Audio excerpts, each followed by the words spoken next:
now time for a special broadcast of For Real Talk Live. Real situations, real conversations for real people about God, life, love, family, and more with your host, relationship expert, the Seymours.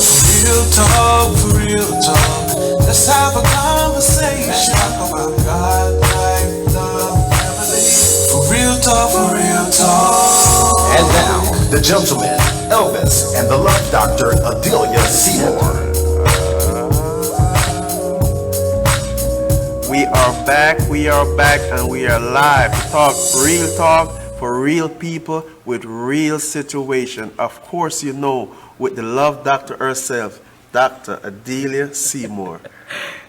Elvis, what am I going to do with you? Oh my goodness. Well, good evening again, our audience. We're thanking God again for another opportunity to come into your home or wherever you might be. We're just coming to talk to real people, with real situations. Amen. Real people with real talk, with real situations. That's right. Or real talk for real people with real situations. You got to be real with yourself. And if you're not real with yourself, you're not ready for this program. If people can be real, they can be healed. That's right. If people can be real in their marriage or their relationship, then their marriage or their relationship can be healed. So it's real talk, wide open. We're just here for the public. Whatever your questions might be, we're here for you this evening. Again, I want to talk about the four loves: the agape love, storage love, Philios love, and Eros love. And what has happened, people marry and they become sexually active, and they think that they're in love because they have an agape love. That is a divine love which makes it perfect, pure, and love and self-sacrificing. And so not knowing the differences in the love, we'll acquaint all of the other loves with Eros love, not knowing the difference. I talk to a lot of people, there was a lot of time, and they don't know that storage love means a love for for their children. And so, but they'll think that in husbands and wife, and Philios mean emotional connection that goes beyond acquaintances or casual friendship. But it's good, husbands and wife relationships are Eros love. Right. And so a lot of people do not understand that, and that's why we're dealing with so many problems in our homes and in our marriages and our relationships. But Elvis, what's on your heart this evening? I'd just like to hear, you would like to see more the love doctor just keep pouring into me. But you take me back, you're talking about the love, you take me back to our conversation that we had when we first met.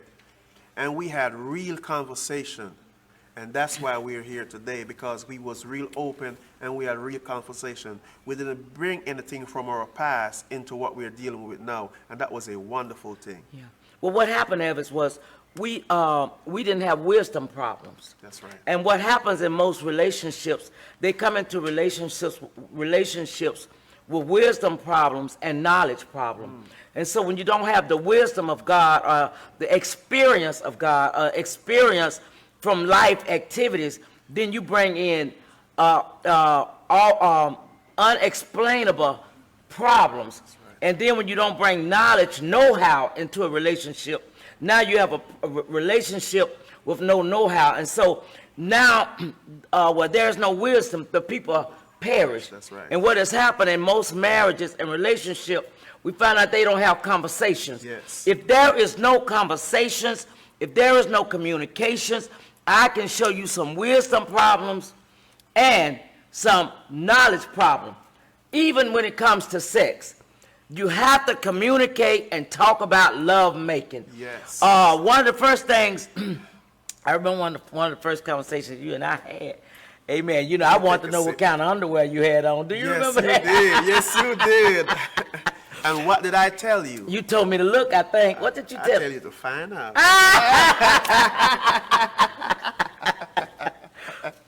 Well, watch this. I went looking too, didn't I? You sure did. But I bought the next ones. That's right. Yeah. See, now that's how that go. See, I didn't want those used ones. Listen, women out there. Those that he came in the relationship with and into the marriage with were used underwear. I didn't want the used underwear, the used T-shirts, and the used socks because someone else was familiar with that. That's right. So what I did was I got rid of all of the old stuff and brought the new in. That's right. And that's why last week when I was talking about the lady, a female, need to know when to pull the tools out of the toolbox. Dr. Seymour was packed with tool. Now, I think I was packed with tool, but I'm telling you, she brought some tool, and she keep pulling the right tools out of the toolbox every time. And what happened, she keep catching my ear because a sound was released. A sound was released, and I heard the sound that was released, and that was very awesome. That was in the conversation. Remember, That's I right. say the most powerful thing in a relationship, long before you make it to the bed, is conversation. That's right. And whenever there's conversation in a relationship, it is the most powerful tool. And what I learned to do was talk and listen. And then I learned to use the charm of the voice. That's right. Female, I want you, every one of you all out there that's listening, there's a charm in the voice that will get you anything that you want. There's a voice, there's a sound that you can make in his ear that would make him almost go and rob the bank, because there's a sound. There's a sound in his ear that you can make, and only you have that sound. No other female has that sound. And when you make that whisper into his ear, it changes everything about him. So everything that you need him to become, we have the power in our voice to change our own situation with our husband, with our lover, or with our friend. That's why we have the power to win. We have the power, Evlis. And I try to institute this into a lot of the young women, the power of not fussing, the power of not always finding everything to nag about. I told my sons, I say, never marry a female that has a butt and no brain. That's right. The butt is good at a time, but there has to be common sense on how to maneuver, know how to use the power of her voice and cause things to happen. So a lot of people say, well, where'd they get that from? Because I've seen a lot of women, they had a lot of tools in the back, but nothing in the top of their head to make nothing happen. So you got to have a brain along with the butt. So you can have a butt and no brain, they just don't go together. And so that's that. Now listen, that's Dr. Seymour's concept. That's right. That's not the concept of the Bible, and that's probably not the way you grew up, but 9 times out of 10, follow what I'm saying and see if I know what I'm talking about, Evlis. That's right. And you say something that was very powerful, the power of persuasion. Yeah. That is so powerful, because one thing that came over into ministry with me, that now that I don't have to take an excuse, when I met you, I wasn't going to church. I was playing soccer on Sundays. Yes, yeah. I wasn't going to church. So now when a person comes into the church, they cannot tell me that, oh, no, I'm doing this and I have to wait. No. Once that sound is released, it changes everything about you, and you now can become what you need to become. Evlis, we have the tools. That's right. To change a drunk man, a crackhead man, a wife beater, an adulteress. We have the tools. I was talking about it a little earlier. We don't want to talk about the snapper yet, but we have a snapper. But we know the woman have it because Eve did it. Eve done it, yeah. Not only Eve, but you had Delilah. That's right. Yeah, we had other women that proved it could be done, but then Ruth on the good side, Ruth did it. Talk to us, Dr. Seymour. Because it was a tool. Yes. But what she had an instrument. She had someone instrumental that got into her ear and taught her how to use the power of her voice and the power of her tongue. And what happened now, this young generation has no one in their ear, and if someone is in their ear, they feel like they are more knowledgeable. That's right. Than the experience that we have now. The power of the voice. Learn the power of your voice, and you can own America. Learn the strength of who you are, and you can learn. You can own America, but you have to know your power and your strength of who you are and where you're going, Evlis. Oh, that is so powerful. We can stay there for so much more time. Thus, let the power of the voice. The first time you said to me, you got to guard your ear. And we're not spiritual, but at the same time, we're in a church setting. We are who we are. You said you have to guard your ear. Ear. I did not understand what you were saying. But through your teaching and your Bible studies, that become one of the most powerful things in ministry. You have to guard your ear. So what go into the ear is very... Put your hand there so they'll know you're saying ear. I am from Jamaica and I have an accent. But what's so powerful, what goes into the ear, it can change everything about who you are. It changes your whole life. And it damages your whole life. That's why when Evlis and I got together and they was calling him this, they had a nickname for him, and that was the name you was living up to. That's right. And you had gotten adjusted to that name. And when I first heard who they was talking about, I said, wait a minute, that's the person that you all knew. But the person that I am married to now, that's not him any longer. That's right. And so what was happening was, every now and then they would call him, and some of his friends from Jamaica, they was in his ear. He called ear, but it's the ear. And I kept telling him, it's the sound that's going into your ear. And do you know, during that time, when that sound was going into his ear, we was trying to get to learn and know each other. That's right. And you can't have a third voice. When you're trying to learn your spouse or your marriage or your relationship, there can't be the mother-in-law and the father-in-law and the friends and all of this. That's the third voice. The third voice comes in and tell her, I wouldn't take that. I wouldn't be that. Or the third voice would tell him, well, son, your wife shouldn't be doing this. And that's the third voice. The voice of deception. The voice of My deception. God, that's powerful. And you'll be wondering why you can't never get your marriage or your relationship on track, because the third voice has entered in. And when the third voice enters in, Elvis, it takes camp. Yes, it does. It brings its furniture, its clothing. It brings all of the problems and everything with it, because it moved in and it lays dormant. That's right. In that house, in that relationship. That is powerful. That is powerful. Protecting and guarding that here, because of what go in it can destroy everything about you. Now, what go in it also can build everything about you. And that is what's so powerful. And that is what me and Dr. Seymour had. We was friends. We was friends. We laugh and we just talk and we get to learn each other. Now, one of the next thing, Dr. Seymour, when we begin to get into the Bible, and I now start learning who I'm supposed to cleave to as the husband. The Bible tells us all of that. That's one of the things that made me start falling in love with the Bible more and more, because everything is laid out. I thought you were going to say falling in love with me more and more. You're going to say the Bible. Negro, get up off my stage. But the Bible outlined everything. The Bible don't come over there and hug you at night and rub your back. You sure don't. That is not the Bible. But it tell you who to that is not cleave the, to. yeah. That's what I'm talking about. I know what I'm saying. Go ahead, love doctor. Go ahead. No, you go ahead, baby. It really tell you who to cleave to, and you got to listen to your pastor and always. Now everybody can't listen to their pastor. You tell them just you listen to me. All right. We ain't send them back to their pastor. Dr. Seymour. Because some pastors are out of time. That's right. They're out of season. Some things, the questions that was coming to me about 3 months ago, where the pastor was telling them about intimate things in the bedroom, then I told them the pastor was out of place, because if the husband is a freak, and pastor might not agree with that, in which I think that's a place for everybody to play in everybody's role. That's right. You know, and some don't have that freakiness part in them, and some of them don't have desire to do certain things. So, but you're okay.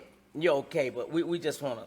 That's right. Go ahead. We just want to keep it like, because we're trying to have real talk, and then they'll get afraid, because they'll go ask their pastor go say, that lady ain't saved, that lady going to hell. Look, Negro, I am saved and sanctified.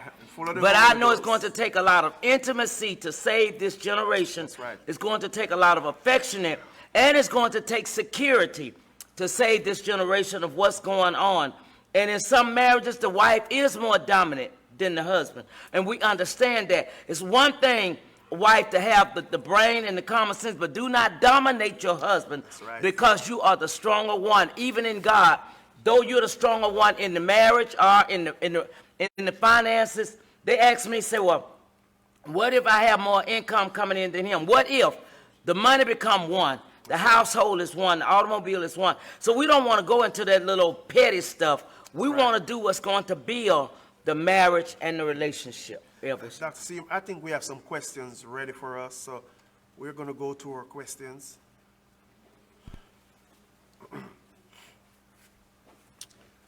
Dr. Seymour, although you talk about not having sex before marriage, I am human and we have needs.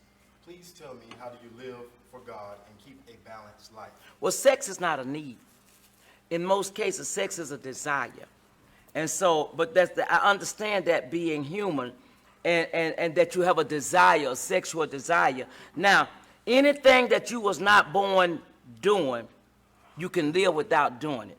But once you become active and your body has gotten adjusted and used to it, then you don't desire to live without being sexually active. So that's not something you was born with doing. Now, but it's all right to have a desire.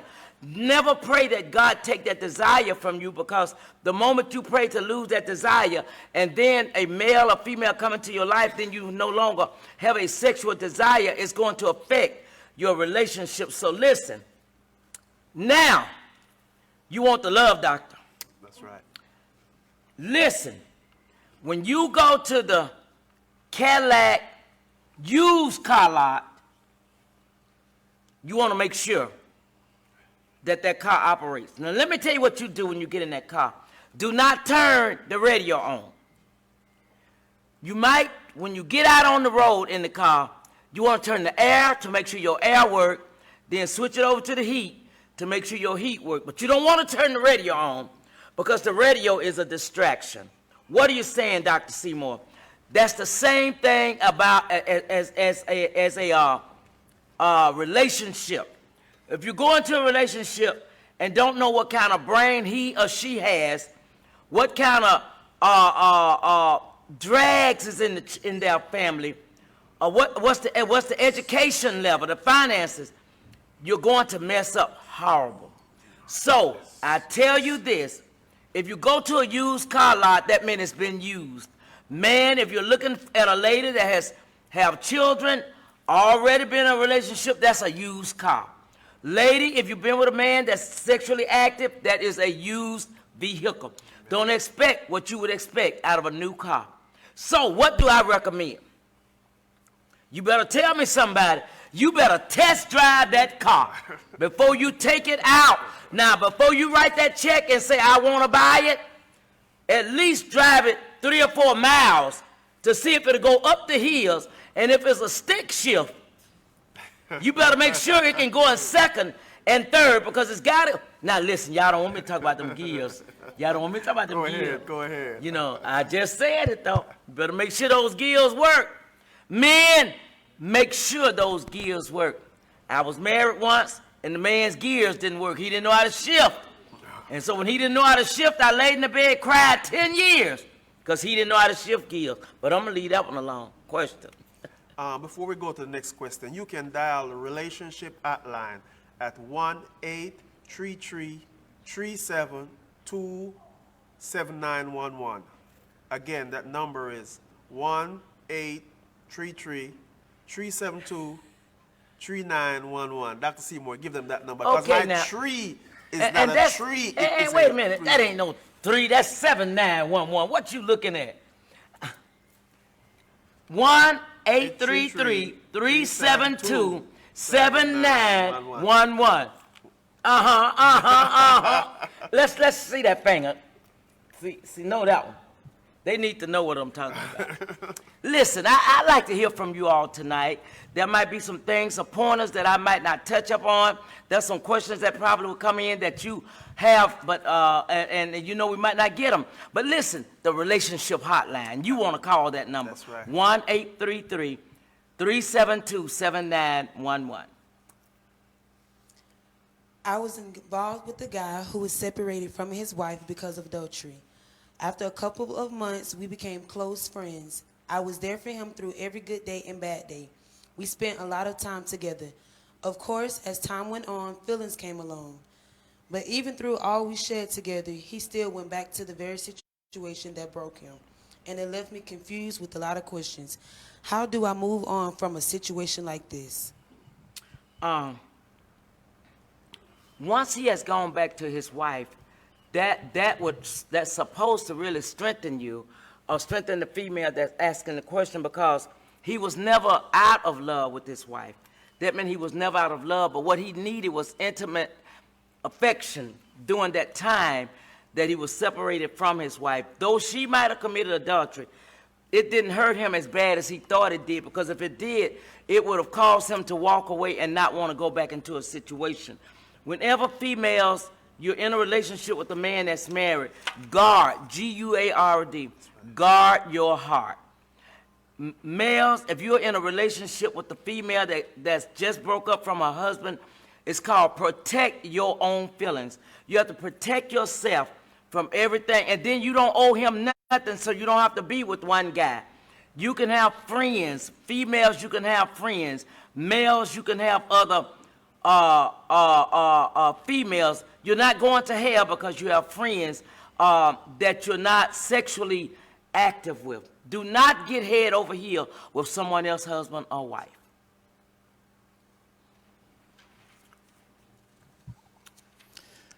What does it mean to be a clean-up woman? You want to answer that? No, go ahead. No, you can go ahead. Let them hear your version of it. I come behind you. What a clean-up woman is the woman that takes care of all of the needs that the wife is not really doing at home. The clean-up woman is going to make sure he's intimately, affectionately, sexually, romantically taken care of. The clean-up woman is the man's freak in every situation. The clean-up woman runs the bath water and washes his back. That's what the clean-up woman does. The clean-up woman really doesn't require a lot of financial support, because a lot of clean-up women in this hour has their own finances. They have their own support.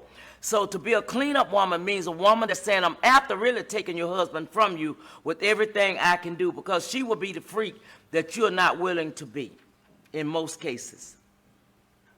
That is awesome. I also want to add to that, if you are a man out there or a husband, you want to have your wife to watch this show, because Dr. Seymour really tapped into the very question that a lot of people has that do not want to ask, because a lot of people don't have conversation. I was in a relationship before that there was not a lot of conversation. Dr. Seymour opened up the floor so you can have those conversations. So if you're watching, it shares so everybody can see what's going on. Question. Hello, Dr. Seymour. I enjoy your program with Bishop Looney. I'm single, not that I want to be. However, I casually meet a guy recently that I have an interest in. Not sure if the interest for him is the same. Both of us are affiliated with the same organization. Do I just wait and see if he says anything, or just leave it alone? I was doing a study on Bathsheba. I believe it was Bathsheba. Women, never allow nobody to make you feel less than. If you see a man that you are attracted to, yes, and he's not married, but you see what that could be a possibility, then I'll tell you something. It's okay to approach him and just have a mild conversation. You know, like, how you doing today? I just want to speak to you, making sure your day is going well, and maybe we can exchange numbers or something. You would not go to hell because you address a young man or a gentleman that you feel right could be your possibility. It's not wrong to approach a man. My girlfriend, I use it again, Elder Nancy. She approached her husband. They've been married now 39 years. Don't let folk make you feel bad. Even if you're in church and he's not married, but you feel that he's approachable, go right ahead. That could be your Samson, that could be your Boaz or Solomon. Do not be afraid to walk up and approach that man if you think that he's approachable. Amen.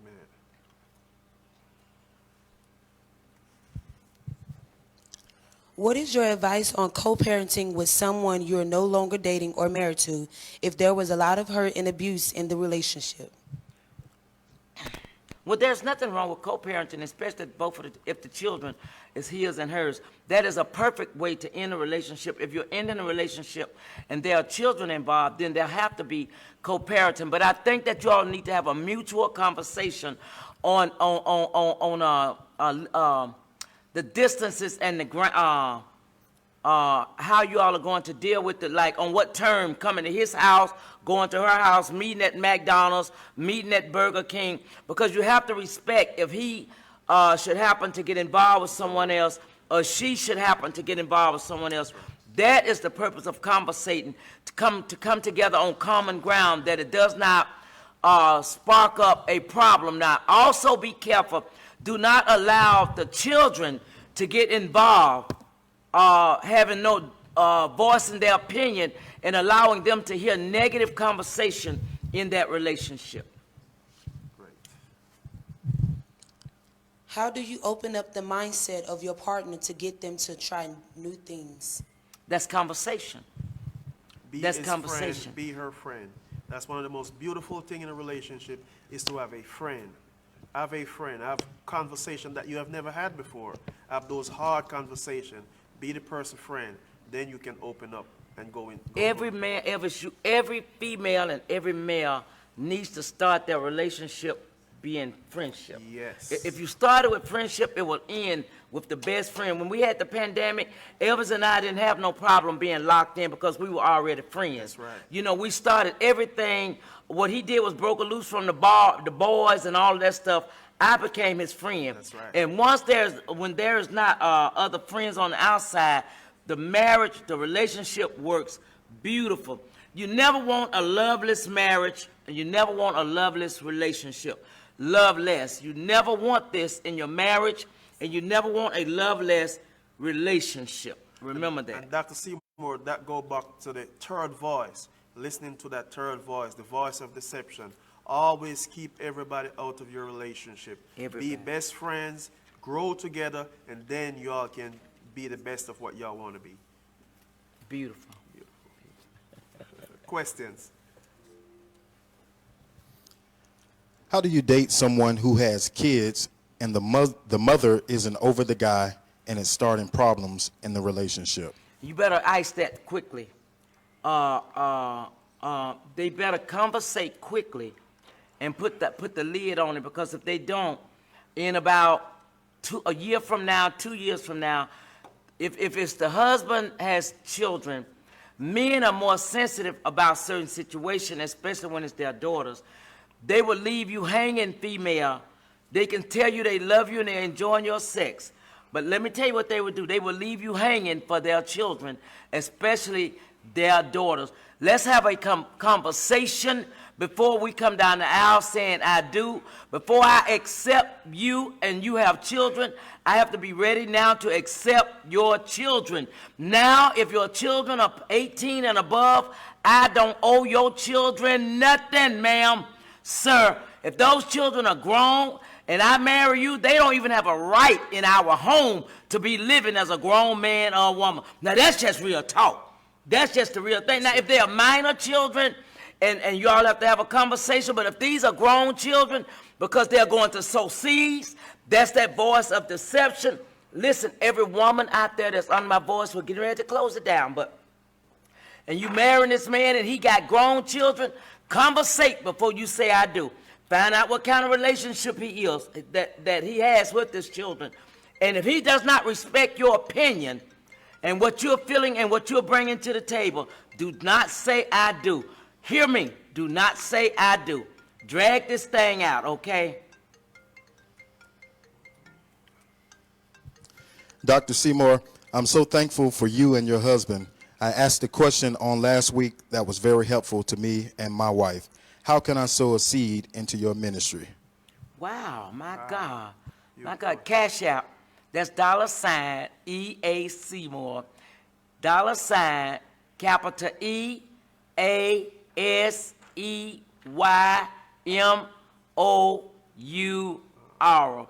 $ capital E.A.S.E.Y.M.O.U.R. $ E.A. Seymour. Capital E, capital A, capital S, capital E, capital Y, capital M, O-U-R, capital sign, $ E.A. Seymour. I love it. Listen, people, love supersedes. I want every man under the sound of my voice, every woman under the sound of my voice. Love supersedes inclinations. Love supersedes all of the faults and the failures that we deal with in daily lives. During the pandemic, so many marriages broke up and there was so much hardship. Women was losing their sexual desire for their husbands. Husbands was losing their sexual desire for their wives. And nobody was doing anything to straighten out these marriages. You've been married 10 and 15 and 20 years. Listen, I challenge you to restore the love back to your marriage. Yes. I challenge you to restore that love. Find what it takes to restore your marriage. Find whatever you can do to put your marriage back where it was. It's not too late. It's not too late. Love supersedes. Love supersedes inclinations, the faults that you found in him or her when you all was during the pandemic, when you went through a financial crisis, when things went bad. Even during the finances, love supersedes. Even in the faults, I just keep talking about that. Even in the failures, love supersedes. And when you're sold out together, it changes everything in your home. It changes the way that you see each other. And I have a few sex tips if I have a minute. I have a few sex tips. You know, Elvis, yes. Some things, people need to change a few things. The sex tip of the day. I said, move out of the bedroom. You know, let's just do something different. Woman, new. You go and get a hotel room and leave the children with the next door neighbor, with your mother, and just be that old freak, or be just that old whore. You know, why not be the harlot for your husband or your man? You know, we need to change a lot of things. The bed has become familiar. You want to have intimacy on the balcony. What about the back seat of the car? Oh, Evlis, you remember that? Coming from Fort Lauderdale? Yes, what I'm talking about. Pull that car over. Do something listen, wife, rape him tonight. Don't even wait until he take a shower. Go and get you some sudsy water and bring the water pail to the bedroom and wash him up while he's not expecting it. Rape that Negro. He's yours. He's in your bedroom. Rape that Negro. This is sex talk. That's good. Do something you have not done. Change the atmosphere. Put those hollering babies in a room and shut the door. Give them a milk bottle and say you can holler for the next 45 minutes. You ain't gonna die. Listen, I love you. I pray that God take care of you. But it's mama and daddy's time now. That's good. Let's do something we haven't done. Then I said, I got some stuff on here I might not better say. But women, get into his mind. Enter into your husband's mind. Shift the whole setting. Turn the TV off. Any of y'all out there know Lynn White? Say, take your time. Baby. Take your time, sweet baby. And love me right. Say it again, Dr. Seymour. Don't go fast, because it won't last. But if you take your time, we can always get a little more. Take your time, baby. Take your time, sweet baby, and love me right. That's all we're asking for. That's all we're talking about. Learning how to love, learning how to gain, learning how to resurrect that which is dead that the devil thought he had. Women out there, men out there, you tell that devil, I'm snatching my wife back. Wife, you say I'm taking my rightful sexual place with my husband. And when Dr. Seymour come on next week, I'm coming on with a praise report. Sex that Negro up. Wake him up at 4 o'clock in the morning. Sex him up. Love him all night long. Give him some until his little thing won't rise no more. You got to sex him up and sex him out, okay? Sex it up. I'm getting ready to leave away from you tonight, but I'll be looking forward to Dr. seeing Seymour, you all. Before you go, you got to look at me and say that. What you want me to say? Tell me to take my time. Take your time. Take your time, sweet baby, and love me right. That's what I'm talking about. What I'll say about that, like in 1954, they don't make them like you now.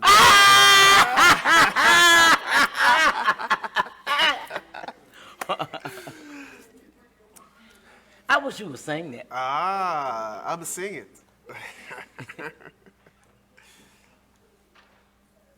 Wow. Ever since 1954, they don't make them like that. They don't make them like you no more. But some ladies out there are listening. They're listening to what you're saying, and I believe y'all are going to change the game. Y'all are going to change the bedroom. You are going to change the game. I just believe that. Evlis, what I want to ask the women to do before we go out, uncommonize your marriage. My God. Uncommonize your bedroom. Get you a nice fragrance candle, hazelnut and vanilla. Go get you a nice candle from Walmart. They $3.33, and let him know that smell when he walk in the house. Change your own setting. Don't just do and please don't be sleeping in no drawers. Please don't be sleeping in no bra. Please don't be sleeping in them Family Dollar gowns. Come on, women. Let's do something different. I know I'm getting ready to go off this airways, but do something different. Show me that you appreciate me, men and women. Men, I'm here to help you as well. I'm not a men basher. I am here to help you with what you're dealing with your situation.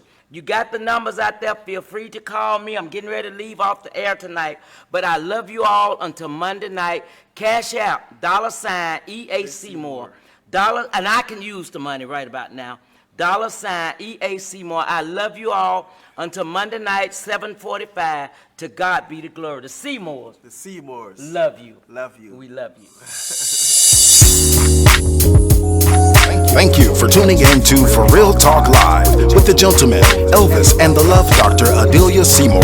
Please be sure to send in your relationship questions. Also follow Dr. Adelia Seymour on all social media networks. Tune in every Monday night at 8 p.m. to For Real Talk Live. For real talk, let's have a conversation. Let's talk about God, life, love, family. For real talk, for real talk.